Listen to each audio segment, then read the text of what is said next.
Shalom disciples et bon retour dans cette formation. Après avoir vu l'introduction, nous continuons avec la leçon 1, la vie d'incarnation. Ce tome livré selon le dessein arrêté et selon la préscience de Dieu, vous l'avez crucifié. On peut souligner, livré selon le dessein arrêté. Ensuite, nous continuons. Et selon la préscience de Dieu, vous l'avez crucifié. Ma question serait, quand est-ce que vous l'avez crucifié? Nous y arrivons. Vous l'avez fait mourir par la main des impies. Acte 2, verset 23. Ce passage précise que l'incarnation, tout comme les desseins de Dieu, est un arrêt basé sur la préscience de Dieu. Jésus a été livré selon le dessein arrêté de Dieu dans l'éternité. C'est pour ça qu'on dit, le passage Acte 2, 23 dit, dans le livret, c'est marqué, cet homme livré selon le dessein arrêté de Dieu et selon la préscience de Dieu. Donc, il fut un homme qui a été livré selon le dessein de Dieu. Dessein, c'est plan. Dessein, c'est plan. Donc, selon le dessein arrêté de Dieu, un plan arrêté de Dieu, un plan précis de Dieu, et selon la préscience de Dieu. Préscience, c'est connaissance, préconnaissance. Donc, selon la sagesse de Dieu, selon la préscience de Dieu, la préconnaissance de Dieu, vous l'avez crucifié. Quand est-ce que vous l'avez crucifié? Dans le temps. Mais quand est-ce qu'il avait été livré? Dans l'éternité, bien avant le temps. Vous l'avez fait mourir par la main des impies. Ok. Jésus a été livré selon le dessein arrêté de Dieu dans l'éternité, nous comprenons, et selon sa préscience, mais il fut crucifié quand? Dans le temps. Vous pouvez vous référer à 1 Pierre 1, 18 à 20 ou 2 Timothée 1, 9 à 10. Sachant que ce n'est pas par les choses périssables, par de l'argent ou de l'or que vous avez été rachetés, de la vaine manière de vivre, que vous aviez hérité de vos pères, mais par le sang précieux de Christ. Vous n'avez pas été rachetés par des choses périssables, ni par de l'argent, ni de l'or. Vous avez été rachetés par le sang précieux de Christ, comme d'un agneau sans défaut et sans tache, prédestiné avant la fondation du monde, quand il avait été prédestiné avant la fondation du monde, et manifesté à la fin des temps, à cause de vous. Donc, nous devons souligner qu'il y a une différence entre prédestiné avant la fondation du monde et la manifestation dans le temps. Un exemple, Dieu savait bien avant que tu ne traverses ce que tu traverses. Il le savait dans l'éternité parce qu'il l'a vu d'avance, il l'a même conçu. Il savait.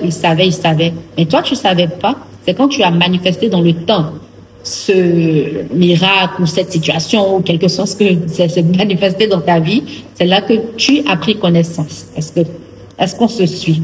Est-ce qu'on se communique? Excellence. Nous continuons. Par la puissance de Dieu qui nous a sauvés et nous a adressé une sainte vocation, non à cause de nos œuvres, mais selon son propre dessein. Et selon la grâce qui nous a été donnée en Jésus-Christ avant les temps éternels, et qui a été manifesté maintenant par l'apparition de notre Seigneur Jésus-Christ, qui a détruit la mort et a mis en évidence la vie et l'immoralité par l'Évangile. 2 Timothée 1, 9 à 10. Cela signifie que Dieu finalise ses desseins, ses arrêts dans l'éternité.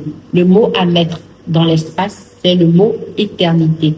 Avant de les dérouler dans le temps, nous voyons que Dieu finalise ses desseins, ses arrêts dans l'éternité avant de les manifester dans le temps. L'exemple que j'aime bien donner aux formés durant cette étape, c'est, prenons l'exemple d'un monsieur, d'un père de famille qui veut construire une maison. Il a une terre, une parcelle énorme et il aimerait construire sa maison. Il fait appel à un architecte. Mais même bien avant de faire appel à l'architecte, le papa invite toute sa famille à venir voir la parcelle. Lorsqu'ils y sont, il dit, ici, là, ça sera mon bureau. On voit rien, on voit juste l'herbe verte, on voit juste la terre vide. Il dit, ici sera mon bureau.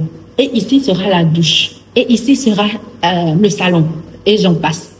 Lui, dans son plan arrêté, pour rester dans les termes ici du livre, dans son plan arrêté, il voit sa maison, il voit son bureau, il voit la chambre, il voit ci dans son esprit, mais rien n'a été fait. Et lorsque l'architecte vient et que le père de famille communique à l'architecte sa vision, l'architecte le met sur papier, ça n'est pas encore manifesté, mais c'est déjà dans l'éternité, pour rester dans les thèmes, c'est déjà dans la préconscience de ces personnes. Lorsque l'architecte va faire le travail qu'il faut, investir les matériels qu'il faut, communiquer avec les maçons et les prestataires qu'il faut, et la maison prendra vie, c'est la manifestation dans le temps. Mais est-ce que cette maison existait dans le temps qu'elle a existé, ou elle existait d'abord dans l'esprit du père de famille? C'est un exemple assez humain ou encore assez terre à terre pour nous faire comprendre l'exemple spirituel que nous voyons dans cette formation. Pilate lui dit, est-ce à moi que tu réponds pas, que tu ne réponds pas? Ne sais-tu pas que j'ai le pouvoir de te crucifier et que j'ai le pouvoir de te relâcher? Il parle à Jésus. Jésus répondit, tu n'auras sur moi aucun pouvoir s'il ne t'avait été donné d'en haut. Jean 19, versets 10 à 11a. La réponse de Jésus à Pilate révèle que si son arrestation, sa comparution devant celui-ci n'était pas selon le fruit du dessein de Dieu, personne n'aurait pu le crucifier. Si ce n'est pas Dieu qui l'a permis bien avant, personne ne pourrait le crucifier. Ça, c'est clair. N'est-ce pas que Jésus se promenait et que les pharisiens voulaient le lapider et qu'à chaque fois, ils cherchaient des moyens pour l'arrêter? Si ce n'était pas autant marqué que Dieu l'avait permis, ils n'allaient pas pouvoir. C'est ce que Jésus explique. On ne peut donc affirmer que ce que Dieu commence dans le temps n'est pas un commencement vers la fin. Ce qu'il commence dans le temps n'est pas un commencement vers la fin. C'est plutôt le déroulement. Le mot à marquer, c'est déroulement. C'est plutôt le déroulement de la fin dès le commencement. Qu'est-ce que ça veut dire? Ça veut dire que quand nous voyons quelque chose se manifester dans nos vies ou dans la vie de Jésus ici, c'est pas le commencement vers la fin. En tant qu'être humain, nous commençons et nous allons vers la fin. Exemple, encore terrestre et basique, nous commençons par 1, 2, 3 jusqu'à la fin. Mais avec Dieu, il voit déjà le commencement jusqu'à la fin. OK? Et c'est là qu'il vient faire le déroulement du commencement. Vous allez comprendre. On dit ici, Dieu commence dans le temps. On peut donc affirmer que ce que Dieu commence dans le temps n'est pas un commencement vers la fin. OK? Parce qu'il avait déjà commencé dans l'éternité. C'est plutôt le déroulement de la fin. C'est la fin là qui se déroule comme ça. Le tapis se roule. Le déroulement de la fin dès le commencement.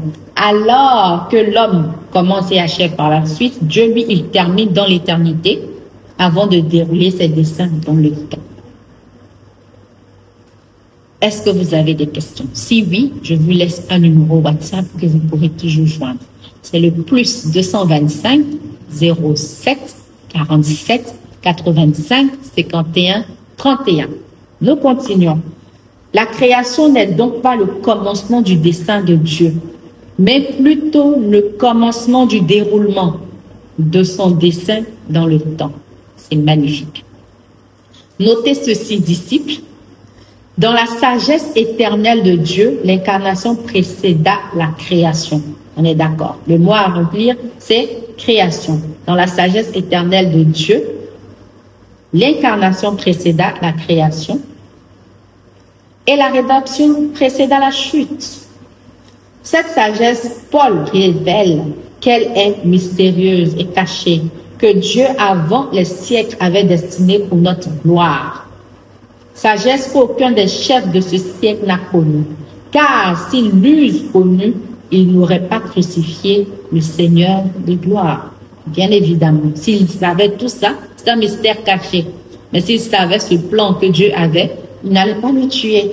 1 Corinthiens 2, versets 7 à 8. C'est donc en vue de l'incarnation que Dieu nous a créés à son image. On a vu l'incarnation, c'est quoi? L'incarnation, c'est Dieu qui devient homme, qui prend la peau ou le corps de l'homme. Et je veux même pousser Tout esprit qui n'a pas de corps, j'ouvre une parenthèse ici, tout esprit qui n'a pas de corps n'a point d'autorisation légale à venir sur la terre. C'est pour ça que les démons ou les esprits, voilà, tout ça, ils n'ont pas d'autorisation légale à venir sur la terre, raison pour laquelle ils possèdent le corps de quelqu'un. D'où cette personne a été possédée, parfois ils vont faire les incisions et les trucs comme ça. C'est par possession. Donc, c'est un principe que le diable connaît, voilà, tout le monde connaît. Donc, tout esprit qui n'a pas de corps n'est pas légal sur la terre. Et Dieu respecte ces principes. Raison pour laquelle Dieu n'est pas venu dans la forme divine pour venir nous racheter. Dieu n'est pas venu dans la forme extraordinaire pour venir nous racheter. Il a pris la forme de l'homme. Il s'est fait lui-même un corps. Il n'a pas possédé le corps de quelqu'un. Lui-même, il s'est fait un corps. Nous allons voir tout ça. Il s'est fait un corps pour être légal sur la terre et pour nous sauver dans toute sa légalité. Continuons. C'est en vue de l'incarnation que Dieu nous a créé à son image. Qu'est-ce que ça veut dire? Donc, comme l'incarnation n'est pas le plan B, comme l'incarnation n'est pas un plan qui est subvenu parce que l'homme a chuté, mais c'est un plan qui a précédé la chute de l'homme, c'est en vue de l'incarnation, c'est-à-dire que Dieu savait qu'un jour, Jésus allait venir sur cette terre pour accomplir telle et telle mission nous concernant. En créant l'homme, en créant Adam, Dieu s'est inspiré de quoi? Dieu avait at the back of his mind, comme les anglophones le disent, Dieu avait à l'arrière de sa pensée, pour parler dans des thèmes terrestres, des thèmes humains, Dieu avait dans son esprit la venue de Jésus un jour sur la terre. Est-ce que nous n'aimons pas Dieu? Si. Il avait la venue de Jésus un jour sur la terre. Jésus allait venir. Qu'est-ce qu'il aura besoin? D'un corps. Laisse-moi donner à Adam un corps. C'est pour ça qu'en Genèse 1, 26, il dit « Faisons l'homme ». Il parle à qui? Il parle à un groupe de personnes. Il dit « Faisons l'homme ». L'homme n'était pas encore fait. À notre image. Quelle image? L'image là qui va venir sur la terre un jour. Et à notre ressemblance. Quelle ressemblance? À la ressemblance de Dieu. De Dieu le Fils qui va venir un jour sur la terre. Est-ce que Dieu le Fils a la même ressemblance que Dieu le Père et que Dieu le Saint-Esprit? Oui, à la ressemblance de Dieu et à l'image de Dieu. C'est fort. Donc c'est en vue de l'incarnation que Dieu allait venir. Dieu le Fils allait venir un jour sur la terre, qu'on fait Adam. On lui donne un corps. Ok, qu'on lui donne du sang, parce que c'est le sang qui sera versé pour la rémission des péchés des hommes. Donnons-lui le sang, c'est important. Jésus aussi va venir verser son sang. Est-ce que vous me comprenez? Yes. Cela veut dire de façon explicite que Dieu nous a créés en tenant compte de l'incarnation. C'est l'incarnation que vous devez remplir dans l'espace. L'auteur du livre des Hébreux le confirme en révélant ceci. Car assurément, ce n'est pas à des anges qu'il est venu en aide. C'est pas des anges qu'il est venu en aide. Mais c'est la postérité d'Abraham. C'est qui la postérité d'Abraham? C'est vous et moi. C'est Abraham qui est notre père. Étant plus jeune, on a beaucoup chanté. Papa Abraham a beaucoup d'enfants. Là, je traduis en anglais dans ma tête. Beaucoup d'enfants. Encore pas Abraham. Ça dit, Father Abraham has many sons. Ça parle de nous, les sons, les fils d'Abraham. Many sons have Father Abraham. Nous sommes les enfants de Papa Abraham. I am one of them. Je suis un d'eux. And so are you. Toi aussi. So let us make a Ça va ramener dans mon enfance. Continuons d'ici. La traduction littérale de la version anglaise King James nous donne ce qui suit. Il n'a pas pris sur lui la nature des anges, mais celle des enfants d'Abraham. La nature humaine est caractérisée par la chair, n'est-ce pas? Donc, c'est en vue de ça que Dieu nous a aussi donné une chair. Donc, c'est pas le contraire. C'est pas Adam avait un corps. Donc, quand Jésus est venu, Dieu a son plan ultime. Ne voyons pas Dieu comme un être humain, voyons-le comme un être divin. Il réfléchit divinement. Il fait ces choses divinement. Il a son projet divin. Il sait toutes choses concernant votre vie, ma vie, la vie de Jésus. Et au temps marqué, cela se manifeste. Très important. Nous continuons. La nature humaine est caractérisée par la chair et le sang. Hébreux 2, 14 dit, ainsi donc, puisque les enfants participent au sang et à la chair, il a également participé lui-même, afin que par la mort, il anéantisse celui qui a la puissance de la mort, c'est-à-dire le diable. Dieu nous a fait de sang et de chair en prenant en compte l'incarnation. Très bien, vous avez trouvé. Il nous a formés ainsi afin que par l'incarnation, il participe au sang et à la chair, au même titre que nous. Et ce, par l'intermédiaire de Christ. Il a participé à la chair, en parenthèse, l'incarnation, ce qui l'a conduit à mourir pour nous. L'incarnation, c'est Dieu qui prend la forme de l'homme, qui prend le corps de l'homme. Ok. Il a participé au sang, en parenthèse, la rédemption, ce qui lui a permis de faire l'expiation de nos péchés. La rédemption, c'est quoi? C'est le sang de Jésus qui nous rachète, qui est versé pour nous. Il nous rachète à un grand prix. Très important. Faisons une parenthèse et allons en Genèse 3. Genèse 3, c'est l'histoire de la chute, l'histoire où Adam et Ève ont péché. Ils ont fait ce que Dieu avait interdit de faire. Dieu leur avait dit qu'ils pouvaient manger de tous les arbres du jardin, sauf celui qui était au centre. Et ils sont allés toucher à celui de la connaissance du bien et du mal. Tentés par le diable, bien sûr. Et quand ils ont péché, c'est-à-dire ils ont suivi leur propre volonté et non celle de Dieu. C'est ça le péché. Le péché, c'est lorsque nous suivons notre propre volonté et non celle de Dieu. Et là, Dieu est intervenu. Il a dit avant que si vous mangez du fruit, de l'arbre, du jardin, de la connaissance du bien et du mal, vous mourrez. Et la sentence est venue sur eux. Ok, nous allons quelque part. Alors, Dieu a fait la punition, bien Dieu est venu. Quand il est venu, Adam et Ève se cachaient. Et Dieu leur a demandé, où êtes-vous? Où êtes-vous face à ma proximité, face à ma gloire? Où êtes-vous dans mon repérage? Où êtes-vous? Et c'est là que Adam a répondu que nous avons entendu ta voix, nous nous sommes cachés parce que nous sommes nus. Quand ils ont mangé l'arbre, vous connaissez l'histoire, leurs yeux se sont ouverts et ils ont pris conscience qu'ils étaient nus. Ils ont pris des feuilles de figuier pour se couvrir. Il y a tellement à dire dans cette histoire, mais restons centrés sur cette partie. Et c'est là que quand Dieu est venu, il a utilisé la peau d'un animal. Cela sous-entend qu'il a tué un animal pour couvrir Adam et Ève. N'est-il pas un père d'amour? Où nous pensons qu'il vient pour châtier, il vient pour nous punir, il vient pour sa justice intervenir, oui, mais son amour intervient. Il est couvert de peau d'animal.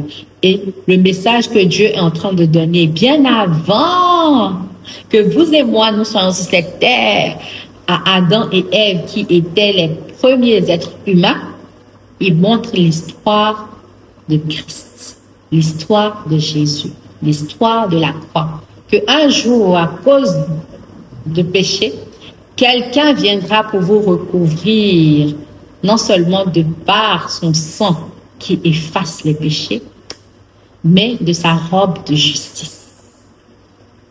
Ce fut le premier à parler de l'évangile. Nous parlons ici de Dieu. Il les a recouverts de peau d'animal. Vous pourrez aller étudier Genèse 3. Nous continuons. Si Dieu n'avait pas conçu et envisagé cette opportunité, quel sang aurait versé Jésus pour notre rachat? Question. En conséquence, il a dû être rendu semblable en toutes choses à ses frères, afin qu'il fût un souverain sacrificateur miséricordieux et fidèle dans le service de Dieu pour faire l'expiation des péchés du peuple. Hébreux 2, verset 17. La vie de l'incarnation, à savoir Christ en nous, le mot à remplir c'est en nous, y reproduisant sa vie et l'exprimant cette vie surnaturelle à travers notre canal n'est donc pas le plan B. Donc Dieu a dû lui-même se contenter, pas du tout. Nous l'avons vu. C'est un mystère caché en lui bien avant la fondation du monde. Le mystère caché de tout temps et dans tous les âges, mais révélé maintenant à ses saints, à qui Dieu a voulu faire connaître quelle est la glorieuse richesse de ce mystère parmi les païens, savoir Christ en vous. C'est un mystère que Dieu avait caché. Christ n'était jamais en quelqu'un. Dieu même n'était jamais en quelqu'un, on l'a vu. Ni en Adam, en Abraham, en Moïse, en Isaac, en Jérémie. Et il était avec son peuple, parmi son peuple, mais il n'a jamais habité en quelqu'un. La première personne en qui Dieu est venu habiter, est venu élire domicile, c'est le corps de Christ.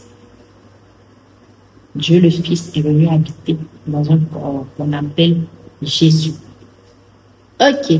Et de par sa mort, nous tous qui l'acceptons, Dieu vient habiter en nous. De par son esprit. Notez ceci, Excellence, Dieu n'avait jamais élu domicile dans la vie d'un homme avant l'incarnation. Il vivait avec son peuple, parmi son peuple, au milieu de son peuple, mais en aucun cas il n'avait élu domicile en un individu auparavant. L'incarnation est le seul et l'unique moyen par lequel Dieu, par l'intermédiaire de Christ, élit domicile dans un corps déchu. Et il reproduit sa vie. Non seulement il vient habiter en toi, ça c'est un aspect, mais il reproduit sa vie en toi. Est-ce qu'au travers de ta vie, nous voyons les fruits de la vie de Christ? Question. Le mystère de l'incarnation est Christ en nous jouant ce double rôle.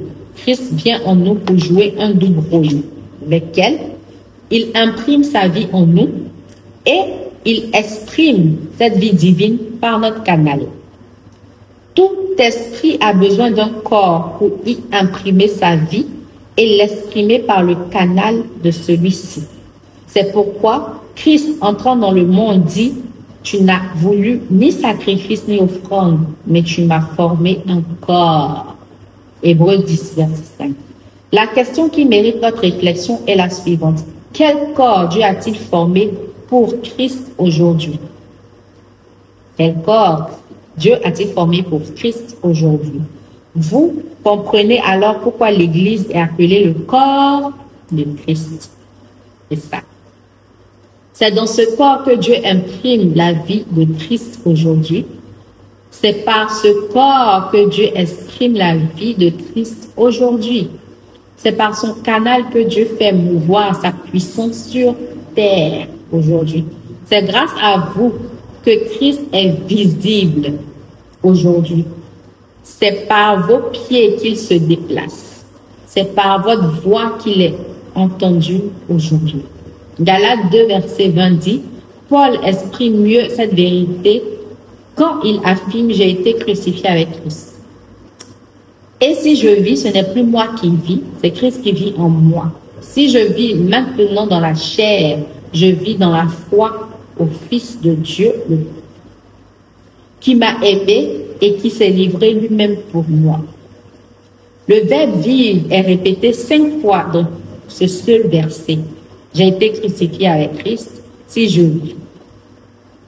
Et si je vis, ce n'est plus moi qui vis, c'est Christ qui vit en moi.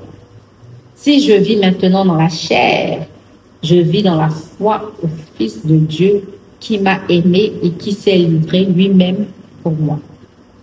La chrétienté n'est pas une religion, c'est une vie. Vous pouvez noter. Notamment la vie de Christ imprimée en vous et exprimée par votre canal, par la puissance du Saint-Esprit. Vous êtes donc le prolongement, c'est-à-dire vous êtes la continuité de la vie de Christ sur terre. Christ est mort, ressuscité, retourné auprès du Père. Nous sommes la continuité de la vie de Christ sur terre. Le prophète Ésaïe le confirme en révélant ceci. Il a plu à l'Éternel de le briser par la souffrance, après avoir livré sa vie en sacrifice pour le péché. Il verra une postérité et prolongera ses jours, et l'œuvre de l'Éternel prospérera entre ses mains. Ésaïe 53, verset 11. Après avoir livré sa vie en sacrifice pour le péché, il verra une postérité et prolongera ses jours. Les questions qui méritent notre réflexion sont les suivantes. À qui le prophète fait-il référence? Il fait bien évidemment référence au Messie, le Christ. À quelle postérité fait-il référence? Il fait référence à la postérité de Christ. On peut voir ça en Jean 12, 23, 24.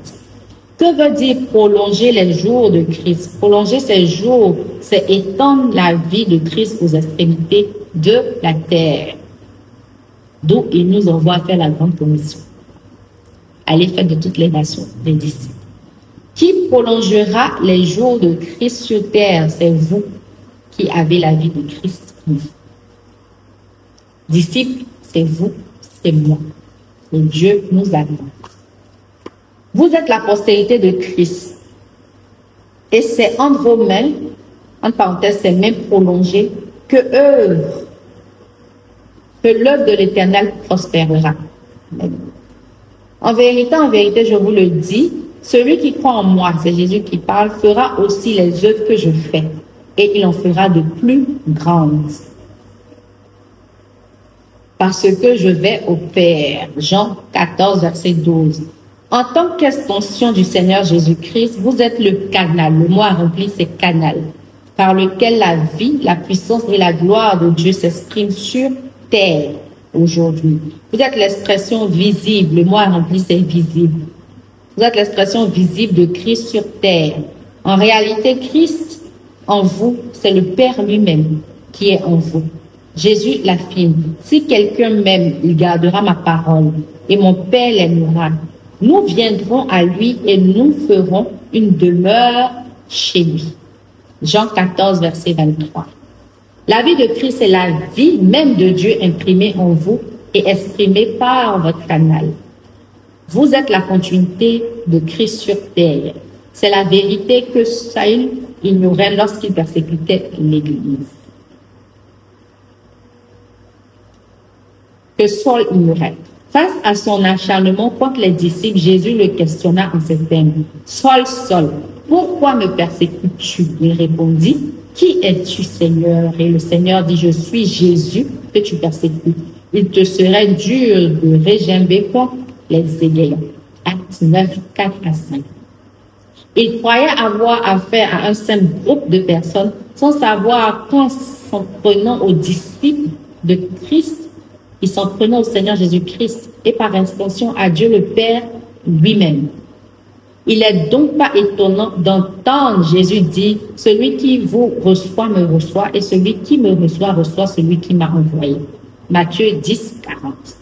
Celui qui vous écoute m'écoute et celui qui vous rejette me rejette. Et celui qui me rejette rejette celui qui m'a envoyé. Luc 10, verset 16. Ce que la parole de Dieu dit de vous. Nous sommes à la page 22. Avant de clore ce chapitre, cette première leçon sur l'incarnation, nous allons voir quelques points.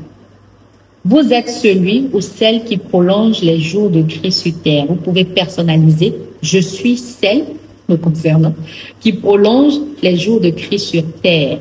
Christ en moi y imprime sa vie et l'exprime à travers mon canal.